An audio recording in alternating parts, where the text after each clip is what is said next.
Unit 11. 최근 트렌드. Question. We argue that the ethical principles of justice provide an essential foundation for policies to protect unborn generations and the poorest countries from climate change.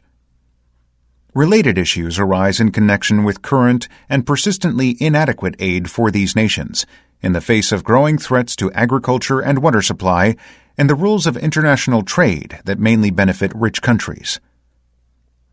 Increasing aid for the world's poorest peoples can be an essential part of effective mitigation.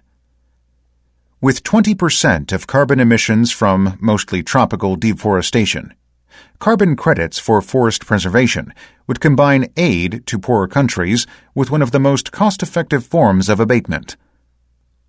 Perhaps the most cost-effective but politically complicated policy reform would be the removal of several hundred billions of dollars of direct annual subsidies from the two biggest recipients in the OECD, destructive industrial agriculture and fossil fuels.